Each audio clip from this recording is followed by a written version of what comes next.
If you need any Xbox or PlayStation codes or anything gaming related, check the referral links down in the description. They'll take you to g2a.com. They already have a discount on most of their goods already, and with the code CHES at checkout, you can get yourself an extra 3% off as well.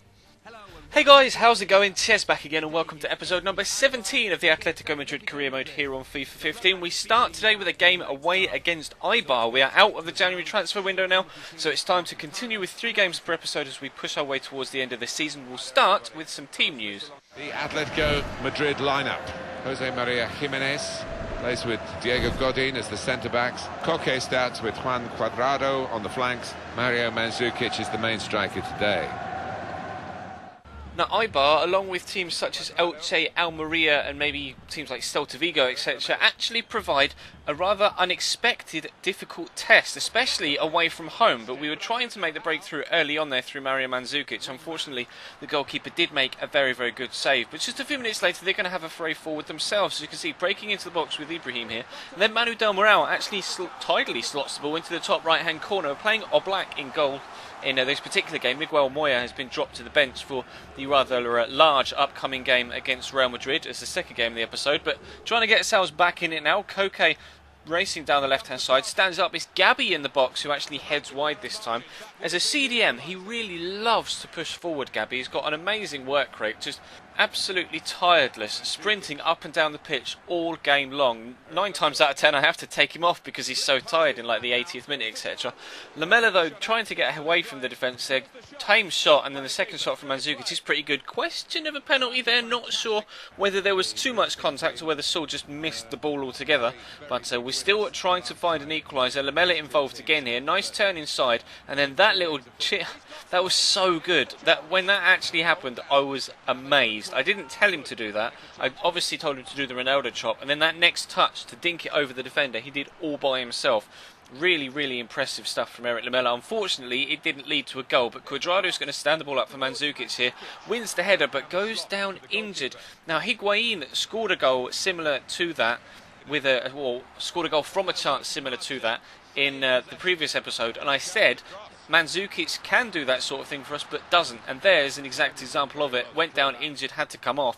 But if you notice from that particular highlight there, the goalkeeper, he just completely ignored the ball as it looped over his head, made no attempt to pick it up. And I thought, hello, Oblak is actually having a bit of a mare today, and he confirmed that opinion because that was a horrific bit of goalkeeping at his near post. One thing I have noticed since that second patch for FIFA 15 from EA, the goalkeepers, they supposedly tweaked them. I actually think they've actually made the goalkeepers slightly worse. You'll have to let me know in the comments section what your opinion is on the matter. But as far as I can make out from the few games I've played since that patch, goalkeepers appear to be making more mistakes and more uncharacteristically unrealistic things than perhaps they have done previously. But anyway, Raul Garcia gets us back within touching distance with that great header there, and then Eric Lamela is pushing away again. I actually wanted to do a Berber spin there, but fortunately the defender was absolutely schooled by the step over, went through his legs, and then both players just ignored the ball. Lamela did the step over and then locked off the ball, went to run off the other way, was able to correct it and then come back. The goalkeeper stood there. You see it, just both of them run off. Then Lamela fortunately was able to lock back onto the ball, sprint at it, and actually it's a really nice finish with the outside, the left foot underneath the goalkeeper to give us a last gasp draw. 2-2 away at Eibar. Now, we haven't dropped many points this season, but we have been losing points in games similar to that against teams that aren't necessarily the big names in the league, but they are teams good enough to take points off you on their day. Now, a team that can take points off you on any day is Real Madrid, and they're visiting us here at the Vicente Calderon for the second game of the episode. It's first versus third in La Liga, as you can see, and of course, as always with these type of games, we'll start with some team news. The Atletico Madrid lineup. Diego Godin plays with Miranda in central defence. Antoine Griezmann plays with Juan Cuadrado on the flanks. Gonzalo Higuain is the sole striker today.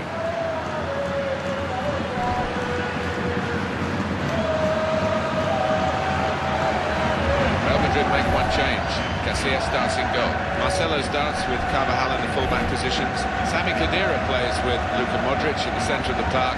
In attack, Javier Hernandez starts, replacing Karim Benzema, who's been out of sorts lately.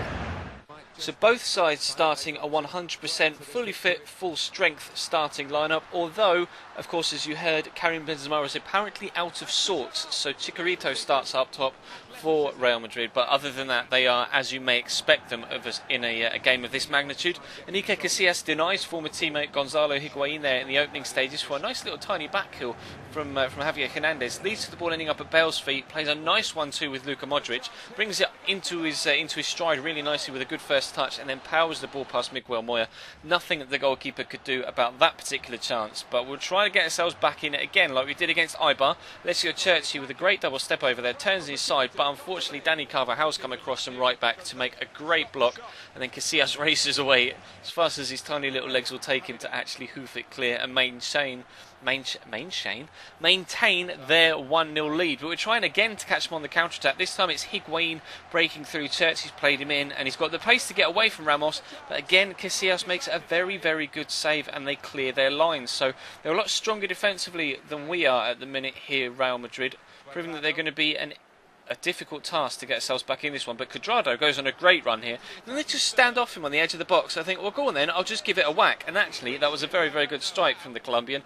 Unfortunately though, Casillas makes a good save, and again Dani Carvajal tidies up. Been really impressive for them so far in this game. They brought on Karim Benzema, and then what's the throw in? That apparently is Miranda's attempt at a first touch, plays it into Isco, good shot, well saved by Moya, and then he just pushes it straight to Gareth Bale.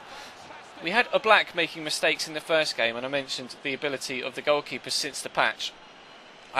Obviously that doesn't affect the most retarded attempt at a first touch from Miranda as the throw came in, but then here the goalkeeper lies down and then he's still on the floor. He just doesn't move. He literally falls down and then just lies there while Gareth Bale goes around, takes the ball off the defender and then just slots it into the empty net. I was fuming, absolutely livid at both the Miranda first touch and the horrific goalkeeping, that I just went absolute all-out attack from then on and wasn't really too sure whether I'd get myself back in it or end up losing 5-0, because of course Real Madrid are extremely good on the counter-attack as well as when they're just straight up on the offensive. But we're winning the ball back here with Miranda this time doing some actually decent defensive work, and then Cuadrado plays in Higuain, turns Sergio Ramos inside out with a great piece of footwork and a really tidy finish as well, scoring against his, as we've said, former employers, and absolutely left Ramos for dead there. And it's a tidy finish with his left foot, not his right, but unfortunately we weren't able to get anything else out of that game, and we do take a 2-1 defeat. That's only our second loss in the league this season. The first one came against unlikely opponents, Cordoba,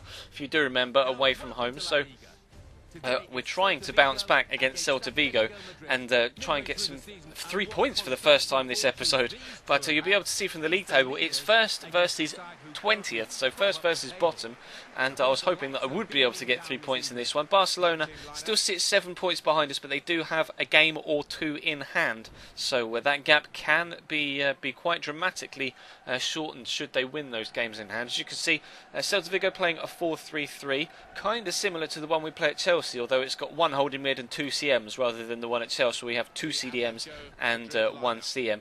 But I'm playing a rotation-ish side again, because this game only came a few days after the Real Madrid one, of course. So as the games tend to do in career mode, they bulk up, and rather than having 3 weeks with nothing to play, and then they just put 2 games within the space of 3 days of each other, which is baffling to me. But at least we're not having games on back-to-back days so far this year, which is something that's been a real issue over the past few years in career mode. Lamela goes on another good run here, and again it's a tame finish. It seems to be a trend with Lamela at the minute. He goes on amazing runs and then doesn't quite have that final touch, which is something I'm just going to have to learn to try and find out how to finish chances with him. Griezmann comes closer, gets it underneath the goalkeeper, squirms through his legs, and it doesn't quite have the pace on it to get across the line, so we stay at 0-0. On the half-hour mark though, Crone Daly breaks through, but a good save this time by Moya, and we do smash it clear. So we're still at 0-0. Chance for us to have a corner then, literally on the very stroke of half-time. It's going to come in from Kovacic, whipping it in from that far right-hand side. Koke goes up with a header, and that is absolutely superb. A top-draw header from Koke gives us a 1-0 lead, and it was genuinely, they kicked off, and the half-time whistle went. It was literally the last kick of the first half. And I thought initially, why the goalkeeper should have got to that, surely, thinking maybe it was another goalkeeping error. But actually, when you see the replays, it was nowhere near him. The third replay shows it a lot better. It actually starts arcing outside the post, as you can see there, and then whips into the far top corner. I have to apologise to their goalkeeper. There was nothing he could do about that. It definitely wasn't a goalkeeping error. It was just a world-class header. But Raul Garcia is going to get a good turn in here in the second half, draw a good save out of their goalkeeper again. He did actually defy me quite a few times in this one. You can see now not too long left. Look at Miranda running there, trying to get towards the cross. Miranda goes to the ground, as I was just trying to shadow the run from the winger to stop them from getting a cross in. And the referee points to the penalty spot. You can see Miranda's thoughts about the matter. He's absolutely furious. I was baffled. I had no idea what had happened. I was too busy concentrating on the man with the ball.